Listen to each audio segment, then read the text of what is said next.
líbranos de todo mal en ese camino que se enfrentará con nosotros, Padre. Les pido, Padre, en el nombre de Jesús, Padre, ilumínanos el camino. Les pido en el nombre de Jesús, Padre. Ilumínanos, Padre, ilumínanos, Padre. En el nombre de Jesús, amén. Amén.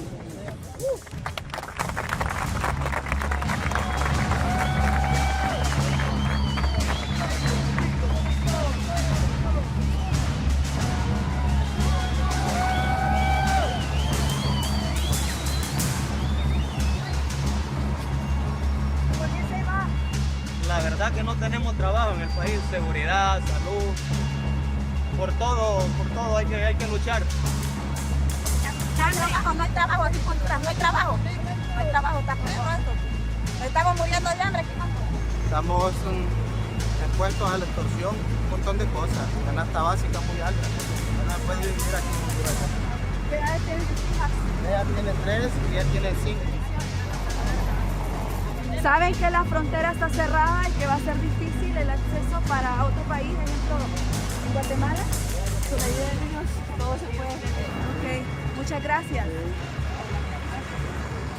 The factors that drive migration are the combined effects of extreme poverty, government absence, that being an absence of social services, education, healthcare, employment, rampant and largely unchecked violence against women, children, and youth. So it leaves the population in a situation where they're faced with terror or trauma, a sense of hopelessness, a sense of helplessness, in which people confront a choice. Either I stay home and die, or I flee.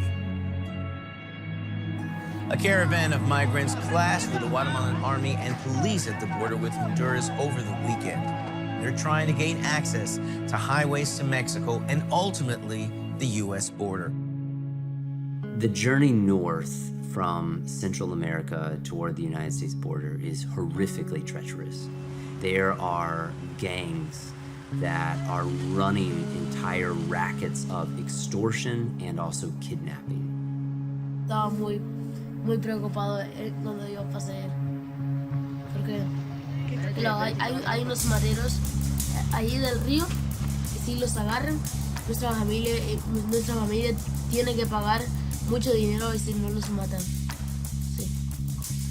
Rezaba mucho por mi hija, porque era muy pequeña, tenía 10 años. We had to sleep in the parks, in streets, like where we can get in the night. Yo viví una vida de mucho sufrimiento y mis hijos también. Él los iba a matar a nosotros porque él siempre me decía que yo no valía nada. There are high rates of femicide in Central America. If a woman is experiencing abuse at the hands of her intimate partner, he might be also affiliated with the gang. And so the idea of being able to escape him in her own country feels limited because he has networks across the country and she won't be able to get away. Digo que de nuestra comunidad, siempre digo la gente buena, gente amable, evangélicos, son los que han emigrado. Our immigration policy has always been about making people suffer so they won't want to come. The problem is all of our deterrence policies are nothing compared to what people are leaving behind. Se me va la tristeza, pero cuando lo miro, ay Dios mío, mi hija, ¿qué estará haciendo? ¿Qué estará haciendo? Yo sé que cuando ella, nunca me he separado de ella hasta ahorita que ella se vino para acá. O sea, nosotros cruzamos, porque básicamente mi mamá tenía miedo de que yo me muriera en México. Yo te quiero mucho. El amor de una madre no se compara con nadie más. Y solo quisiera volver a verlo. I think one of the most important things for people to remember is the human factor. You know, we see the news and we forget that it's moms and daughters, fathers and sons, it's little children, you know, the human side of it. Ready to go? Yes. We're all just people. None of us got to choose where we're born. I didn't get to choose to be born in a safe, small community I didn't choose that. She didn't choose where she was born either. No one gets to. I worry a lot about them getting sent back. When we meet people who are hurting and who are needy, we recognize first their humanity. Faster, faster. And their precious image of God, and can recognize that we will both be enriched by love.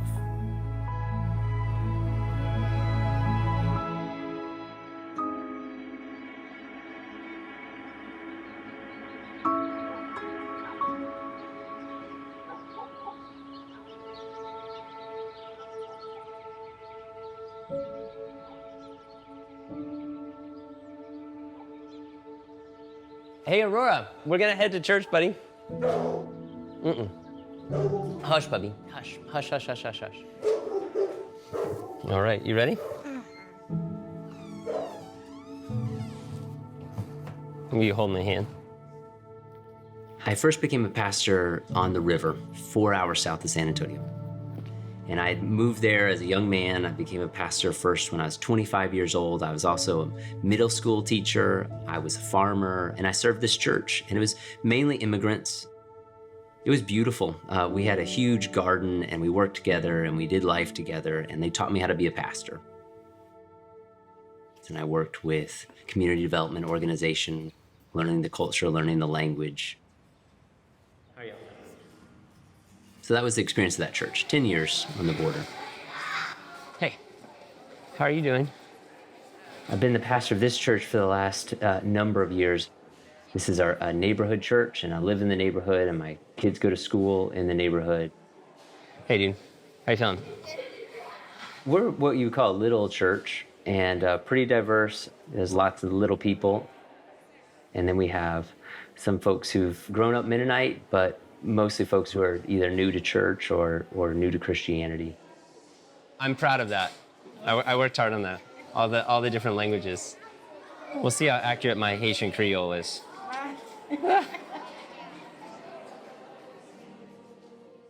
There's a whole spectrum of Mennonites. There's folks who are, very conservative, living in their own communities with covered head and ancient garb. And then there's progressive Mennonites who are in the mix in the city. Vamos a pasar el paz de Cristo. We always begin worship by passing the peace of Christ as other people fill in. So vamos a... The thing that ties us all together is pacifism, building peace where we are. Peace of Christ. It's good to see you. Peace. Peace of Christ. Being light in the darkness. So Mennonites often say that Jesus is the center of our faith, and community is the center of our lives, and reconciliation is the center of our work. We have this really strange narrative around Thanksgiving. When we tell folks to be grateful, oftentimes there is this underlying refrain that says, it could be so much worse, don't you know? Isn't it a strange way to get to gratitude? Imagine all the people in the world who are suffering. Imagine all of the horrible things that could happen to you. So now you need to be grateful. Good to see you, man. Okay. Almost immediately after becoming pastor, we saw our church filling with asylum seekers, desperate families seeking hope in the middle of the city.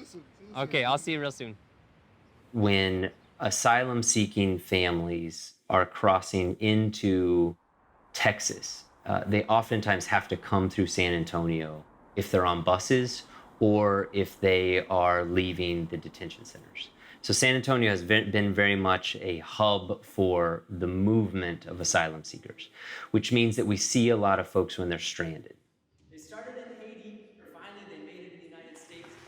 When we have all of these people who have been deeply traumatized and broken and have sacrificed everything, when they come to us, the response has to be a response of healing and the transformation of trauma.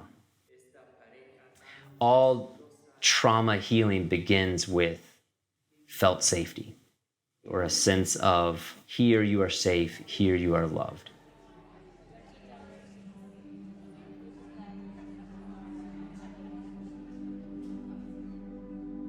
We've had a hospitality house, La Casa de Maria y Marta, for a number of years, and it's a safe place, it's a comfortable place, and it's a restoring place.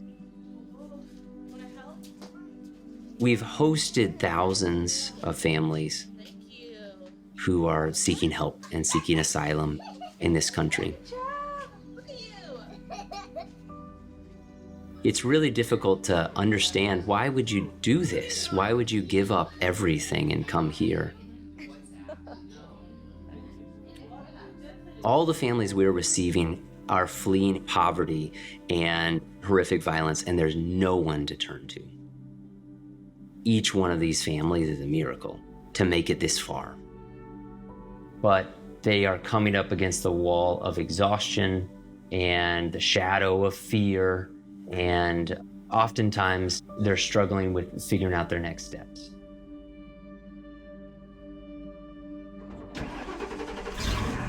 Okay.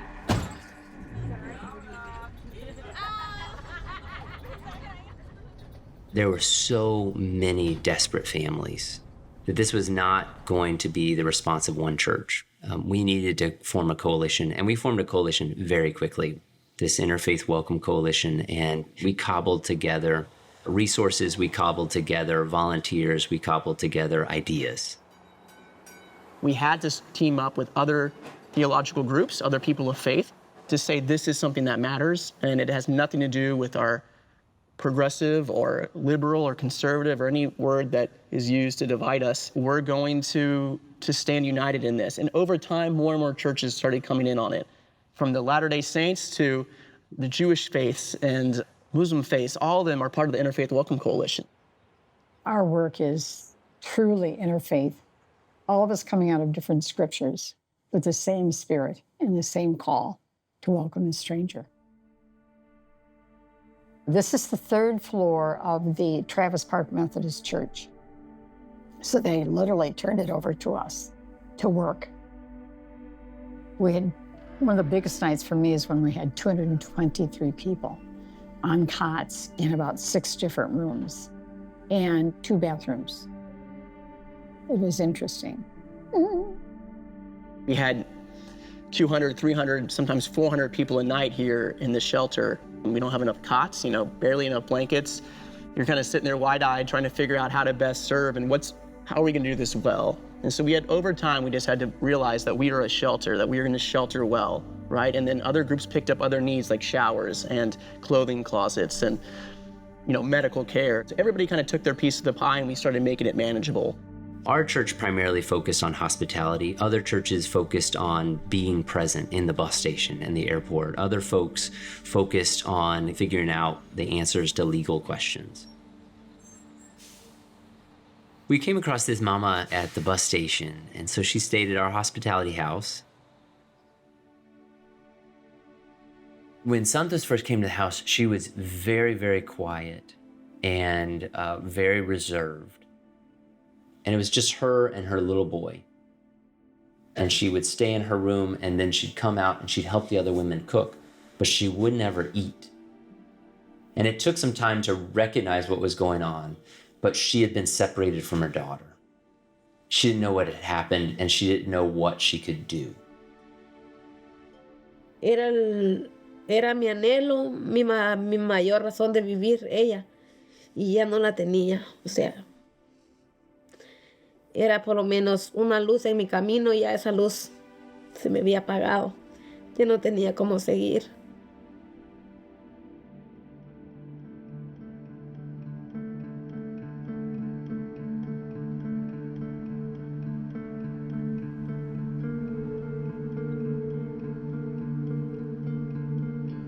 Oftentimes, asylum-seeking families have to leave immediately, and they have no resources, and so they have to make the horrific choice of choosing which children they're going to bring with them.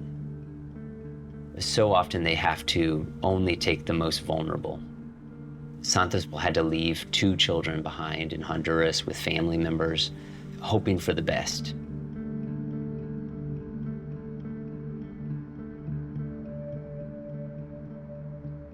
Que me maltrataba, me pegaba a mis hijos. los iba a matar a nosotros porque él siempre me decía que yo no valía nada, que mis hijos no eran nada. Yo viví una vida de mucho sufrimiento y mis hijos también. Es una experiencia muy difícil venir desde hacia Honduras hasta aquí. Teníamos mucho dinero para poder viajar hasta aquí. Caminamos, días caminando, días dormimos en montes. Sufrimos bastante en el camino. The journey north from Central America toward the United States border is horrifically treacherous. There are gangs that are running entire rackets of extortion and also kidnapping. And asylum-seeking immigrants are so vulnerable because they stand out to the gang members. They stand out to these cartels. They stand out to the human traffickers. Lo más difícil fue en Hidalgo. En Hidalgo sí me sentía con gran miedo, porque hay mucha gente mala. Y había un hombre feo que él estaba diciendo cosas feas y él dijo que nos iba a dar donde quedarnos una noche. Pero luego él estaba loco y quería hacernos daño y pues tuvimos que salir de su casa corriendo. Y yo decía, Heidi, vámonos de vuelta, de aquí estamos cerca, lo podemos regresar. Ella siempre decía, tú no mires para atrás, mamá, tú mires para adelante, que para atrás no los espera nada bueno. Llegamos a Ciudad Acuña y encontramos unos hombres y preguntamos de que por dónde podíamos cruzar.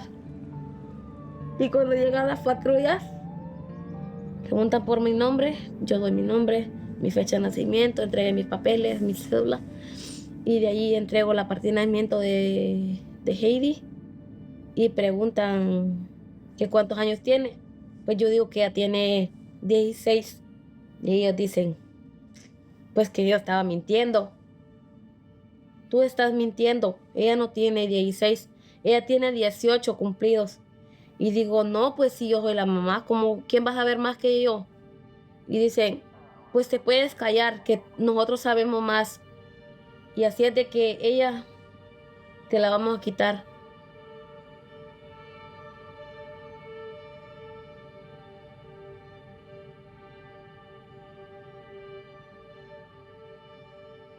Fue muy duro, yo lloraba y todo, yo no...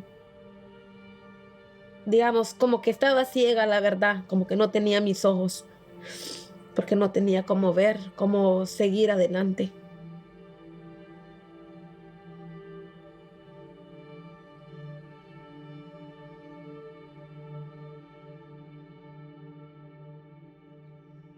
Después de que yo llegué a la casa en María Marta, el Señor es mi pastor, nada me faltará.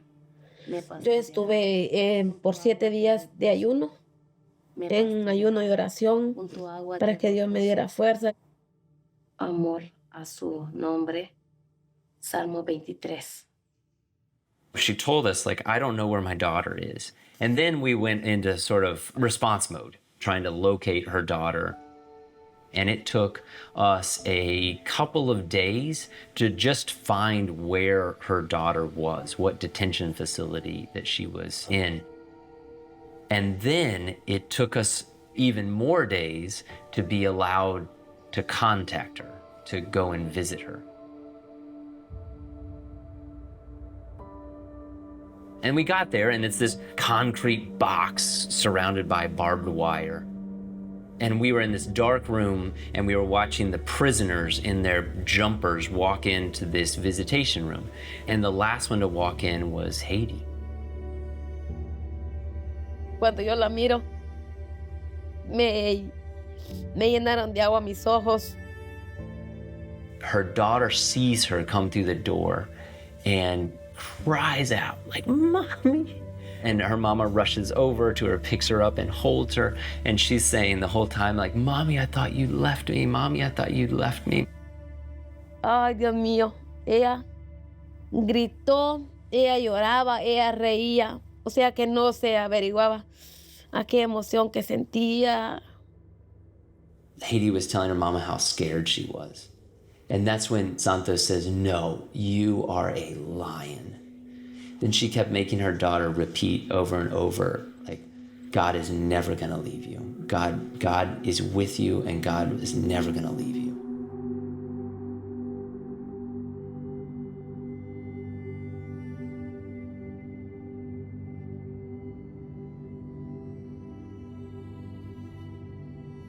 Estuvimos un gran rato platicando ahí referente a lo de la vida de ella, la vida mía, que yo estaba ahí, pero que yo estaba ayunando y orando para que ella saliera pronto, que pronto íbamos a estar juntas, que eso de un mes o lo que fuera no iba a ser nada la felicidad que íbamos a tener.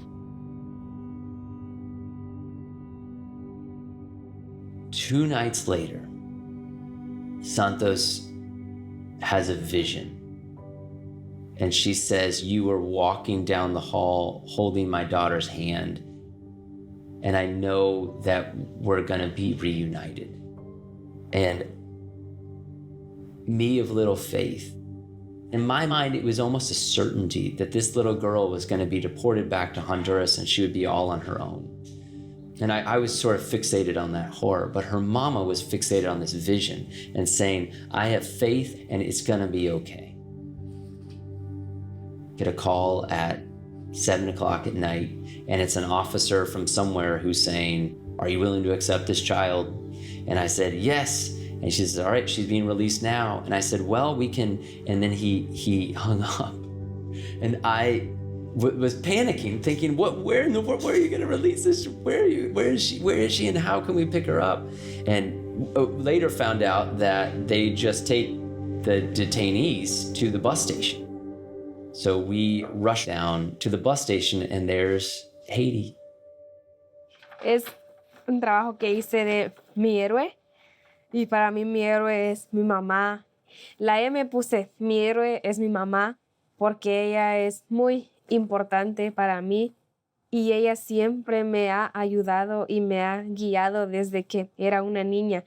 Yo trato de respetarla y yo estoy orgullosa de ella y de todos sus éxitos en la vida.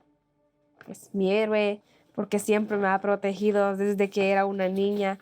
Siempre ha visto la manera de verme sonreír, a pesar de que hemos trabajado juntas, pero siempre hemos buscado la manera de ser felices, trabajar, estar riéndonos, ser felices a pesar de todo.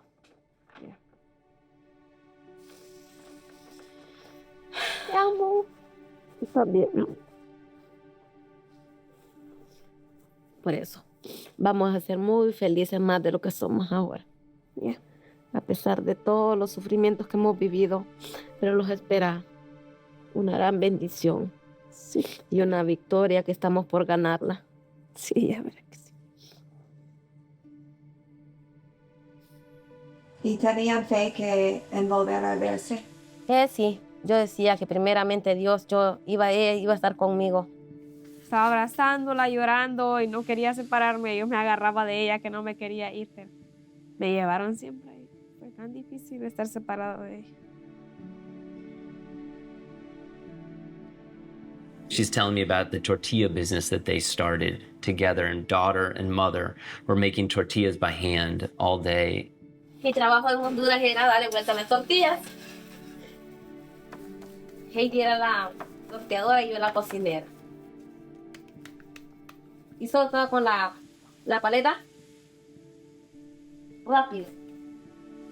And then they would deliver the tortillas and sell them on the road. And sometimes they put the big baskets on their head and walk from door to door. And she's telling me, like, this girl, look at these hands. Look at how strong these hands are. She's never had a childhood. I was blown away by the strength of this little girl and the strength of this mama.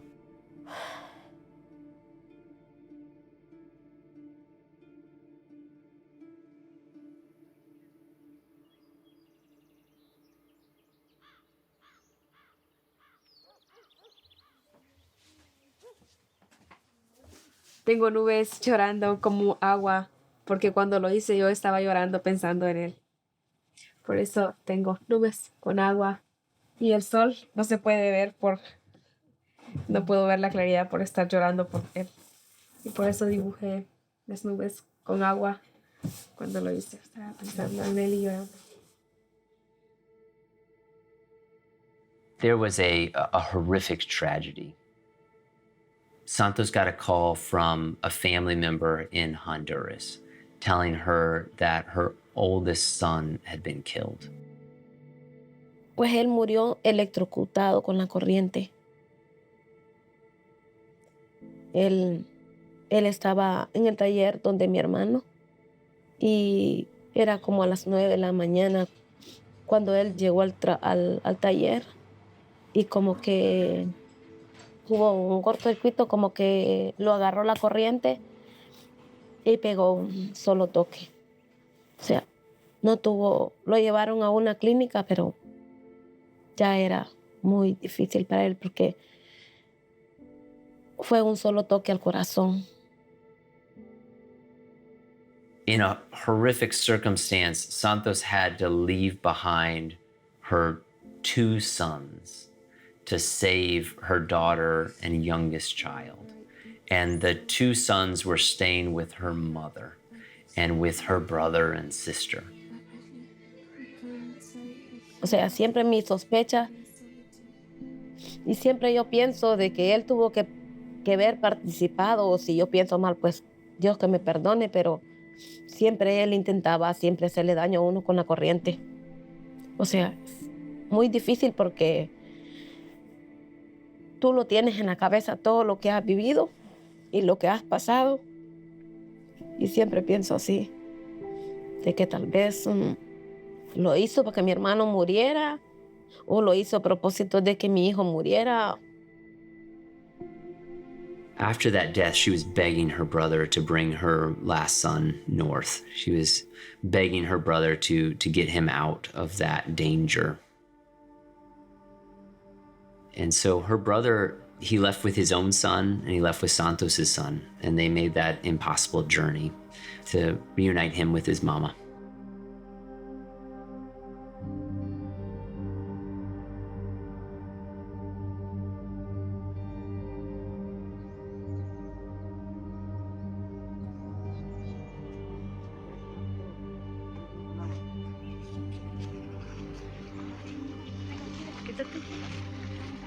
Todos agarrados de las manos, hagan caso, por favor.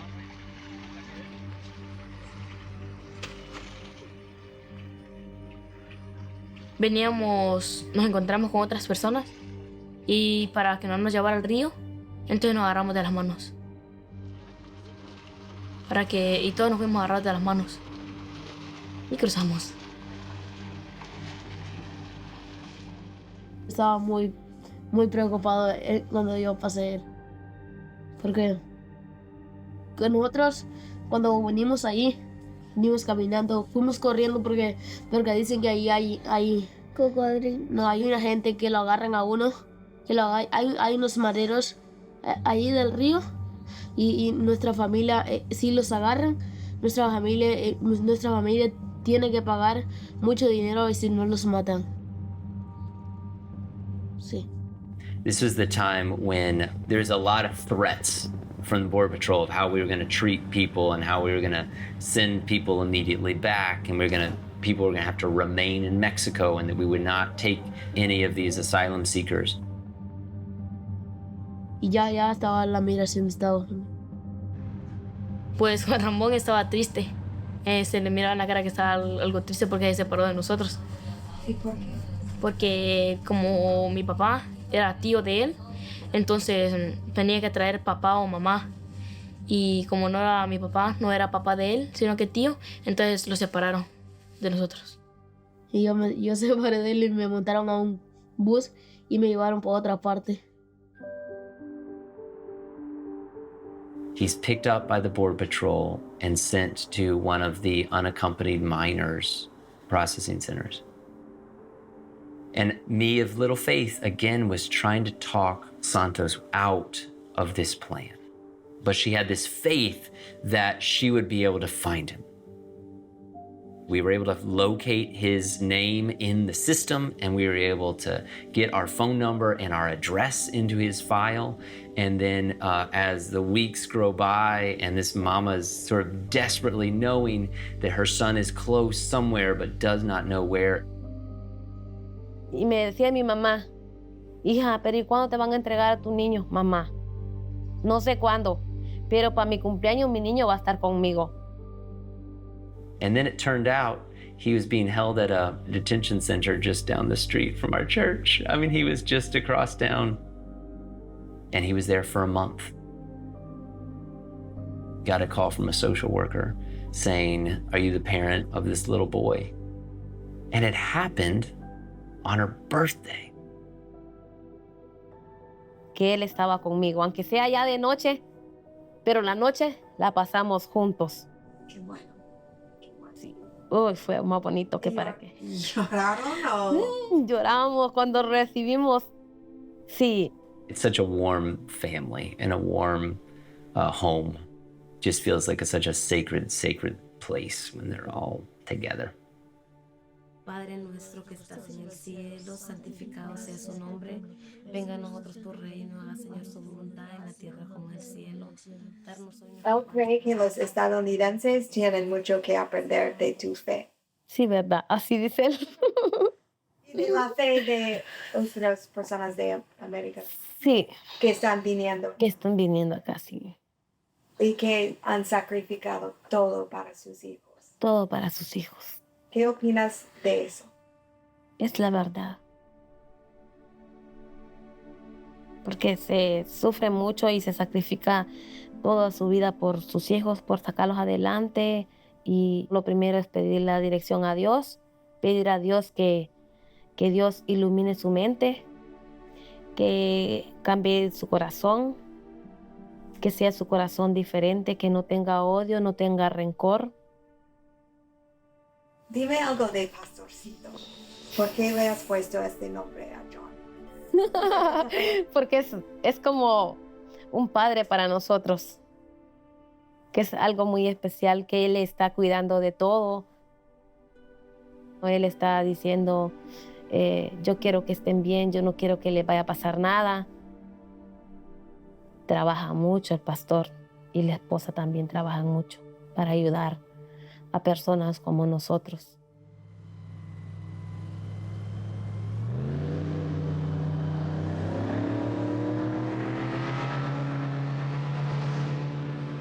This is a symbolic river action of remembrance. And we are going to honor the lives that have been lost in pursuit of life-affirming asylum.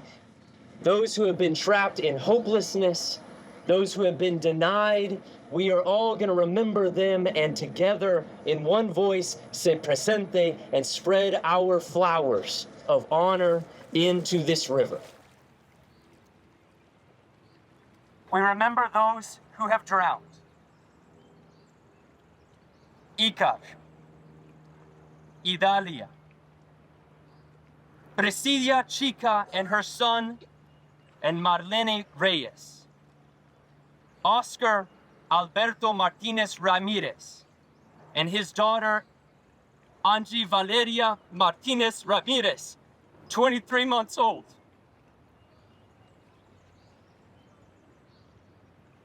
And in one voice we say,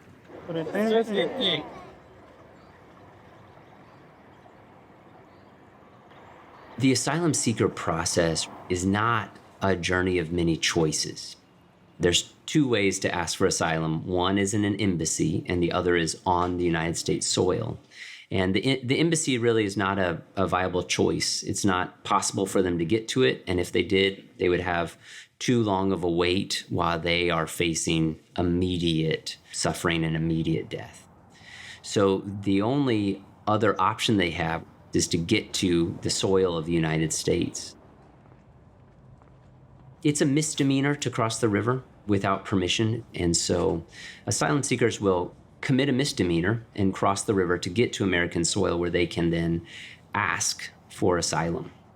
And then they're entered into this legal process in which they have to demonstrate the credibility of their fear. They have to show an immigration official that they are actually fleeing something that's real, that this is not just something to better their life, this is something to save their life. And that generally is the decision of a judge.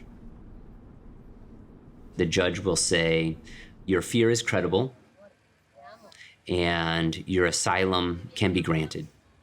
Or more often than not, the judge is saying, your fear is credible, but you will not be given asylum here.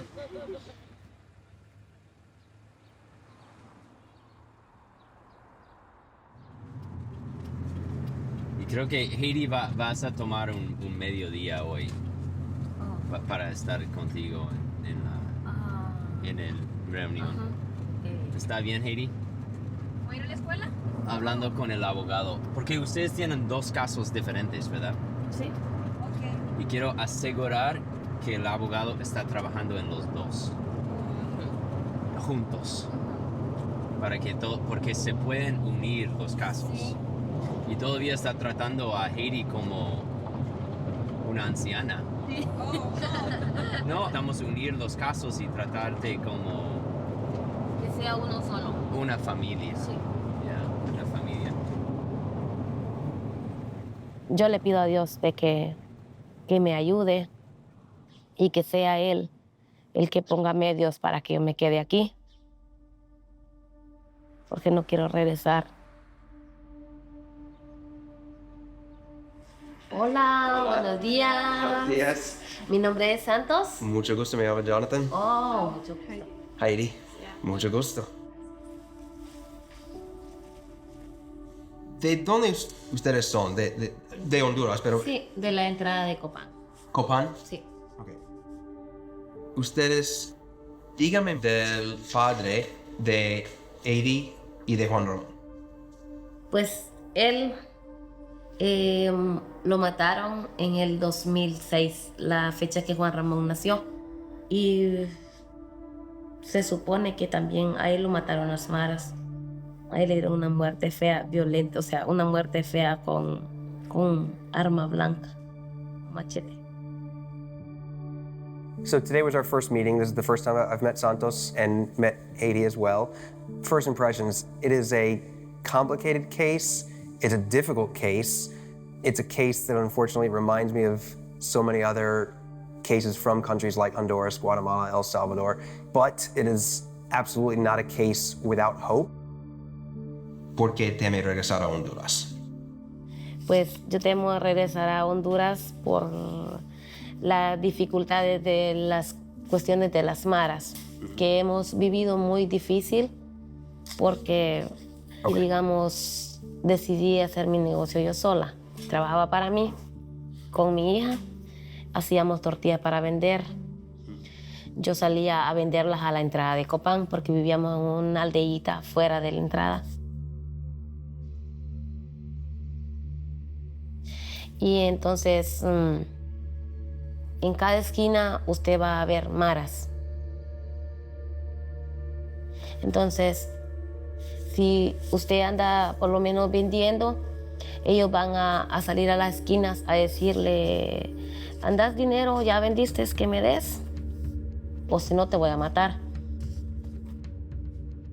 Gangs operate on a strategy of terror. One of the central pillars of that strategy of terror is violence against females. It is essentially a way of saying that this is what we are willing to do to the weaker gender. What do you think we're willing to do to everyone else? We talked about Santos having suffered a lot of threats based on extortion. This happens a lot in these types of cases, and unfortunately, it's just, without more is a dead end as far as asking for asylum. The reason for that is that asylum requires not only a reasonable possibility of persecution, that is very serious harm, but it has to happen for the right reasons. For example, a person's race, or because of his or her religion, political opinion, nationality, and what is called in the immigration system membership in a particular social group. Por eso es muy difícil. Bueno, hablemos del papá de Josué. Pero dígame más de los problemas. ¿Qué problemas? Siempre él me decía, si tú te vas o vos te vas, pues ya sabes lo que te toca. Bien te mato a uno de tu familia o así. Fue muy difícil, porque más bien los iba a matar. Porque a mí me amarró de aquí con una cuerda de un ventilador, con una guía, y a ella también. Si no hubiera sido los vecinos, nosotros hubiéramos muerto. A nosotros las dos lo hubiera ahorcado, porque la gana de él de ahorcarlos. What we routinely see is that gangs will claim ownership over females, particularly young females, as human beings. It really is tantamount to modern-day slavery. They're at predictable risk from gang members, sexual predators, abusive police officers, labor market abusers, and human traffickers. And this vulnerability is enhanced even further if that female has young children. Violence against women, like intimate partner violence, happens across the globe. It impacts about a third of women in the world. And Central America is no different. However, there are a couple of factors in Honduras, Guatemala, and El Salvador that do make the context different for those who experience intimate partner violence. One of those factors is a general state of impunity, meaning that those who are responsible for violence are often protected from facing any consequences. So while there are laws on the books in Central America related to violence against women, those laws might be minimally enforced. He might be also affiliated with a gang, and so the idea of being able to escape him in her own country feels limited because he has networks across the country that she won't be able to get away.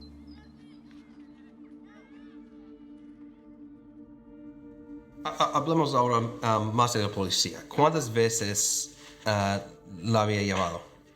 Creo que lo agarró como unas 5 veces quizás. Okay.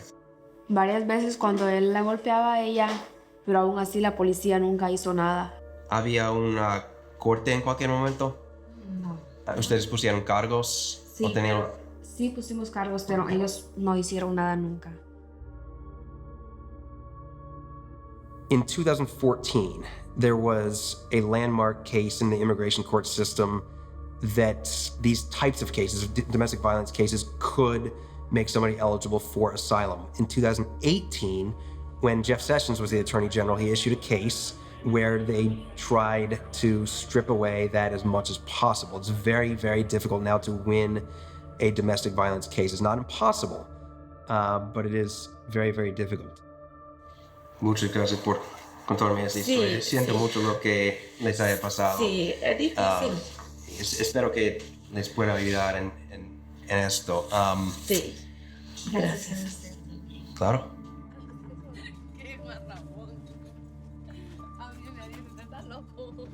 No, yo tengo fe que todo va a estar bien y que nosotros vamos a quedar aquí por el resto de nuestras vidas. Porque yo no quiero regresar a Honduras. Está muy duro y muy difícil. Primeramente Dios lo va a dejar acá.